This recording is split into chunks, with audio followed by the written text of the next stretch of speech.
दुनिया की 20% ऑक्सीजन का उत्पादन करने वाले अमेज़न के जंगलों का कैसे हुआ था निर्माण? तबाही के कारण धरती को मिला था अमेज़न का वरदान। क्या अगले 40 सालों में खत्म हो जाएगा दुनिया का सबसे बड़ा रेन फॉरेस्ट? जानेंगे इन सभी सवालों के जवाब आज की वीडियो में। बस आप बने रहिए अंत तक हमारे साथ। अमेज़न के जंगलों को लंग्स ऑफ अर्थ भी कहा जाता है, क्योंकि पूरी दुनिया के 20% ऑक्सीजन का उत्पादन अमेज़न के जंगलों द्वारा ही किया जाता है। ये दुनिया का सबसे बड़ा जंगल होने के साथ साथ सबसे बड़ा रेन फॉरेस्ट भी है। अमेज़न के जंगलों में 400 अरब से ज्यादा पेड़ लगे हुए हैं और कुल 17,000 से अधिक प्रजाति के वनस्पति पाए जाते हैं। कई जगहों पर जंगल इतना घना है कि धूप की रोशनी भी जमीन तक नहीं पहुंच पाती है और इसी कारण पूरे समय यहाँ पर अंधेरा रहता है। अमेज़न के जंगलों का कुल क्षेत्रफल 5.5 मिलियन वर्ग किलोमीटर का है। इसके अलावा भी अमेज़न के बारे में बताने को बहुत कुछ है, लेकिन ये बात बहुत कम लोग जानते हैं कि आखिर अमेज़न के जंगल बने कैसे। एक ही जगह पर करोड़ों पेड़ एक साथ कैसे उग गए और इतने विशाल जंगल का निर्माण कैसे हुआ, ये जानने के लिए करोड़ों वर्ष पहले के इतिहास के बारे में जानना होगा। अमेज़न के जंगल मास एक्सटिंक्शन के कारण बने हैं। ये एक ऐसी घटना होती है जिसमें धरती पर प्रलय जैसे हालात उत्पन्न हो जाते हैं और हजारों लाखों पेड़ पौधे और जानवर हमेशा के लिए खत्म हो जाते हैं। हमारी धरती 4.5 बिलियन साल पुरानी है और अब धरती पर कुल 5 बड़े मास एक्सटिंक्शन हुए हैं। सबसे पहले मास एक्सटिंक्शन आज से 330 मिलियन साल पहले हुआ था, जिसे ऑर्डोविशियन मास एक्सटिंक्शन कहते हैं। लगभग 374 मिलियन साल पहले डेवोनियन मास एक्सटिंक्शन हुआ था। इसके 124 मिलियन साल बाद पर्मियन मास एक्सटिंक्शन हुआ था, जो इतिहास का सबसे बड़ा मास एक्सटिंक्शन भी माना जाता है। इसके 50 मिलियन साल बाद ट्रायसिक मास एक्सटिंक्शन हुआ था, लेकिन इन सब मास एक्सटिंक्शन का अमेज़न के जंगलों से कोई ज्यादा लेना देना नहीं है। अंतिम मास एक्सटिंक्शन के बारे में बताने से पहले हम चलते हैं आज से 67 मिलियन साल पहले के समय में। इस समय धरती पर डायनासोर्स का राज हुआ करता था। पूरी धरती पर चारों ओर सिर्फ डायनासोर ही नजर आते थे।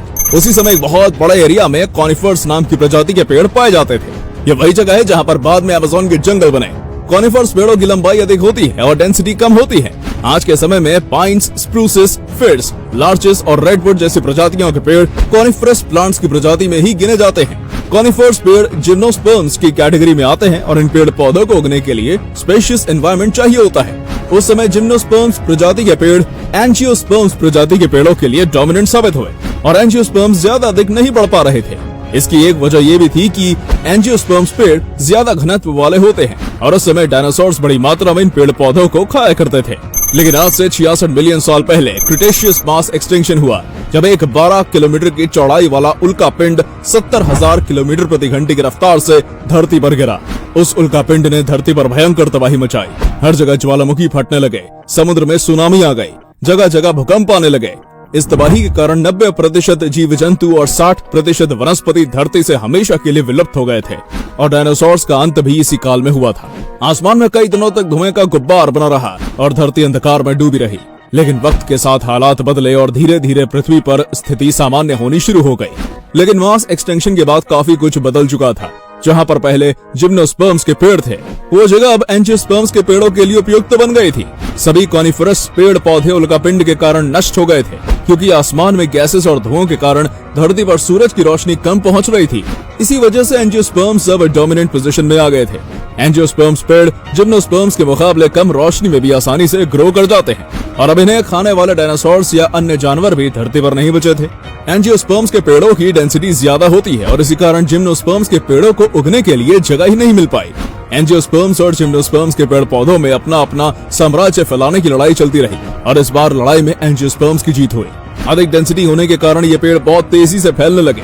धीरे धीरे इन्होंने धरती के एक बड़े हिस्से पर कब्जा कर लिया, जिन्हें आज अमेज़न फॉरेस्ट के नाम से दुनिया जानती है। इन जंगलों का 60% हिस्सा ब्राजील में आता है। इसके अलावा पेरू और कोलंबिया समेत दुनिया के 9 देशों में अमेज़न के जंगल फैले हुए हैं।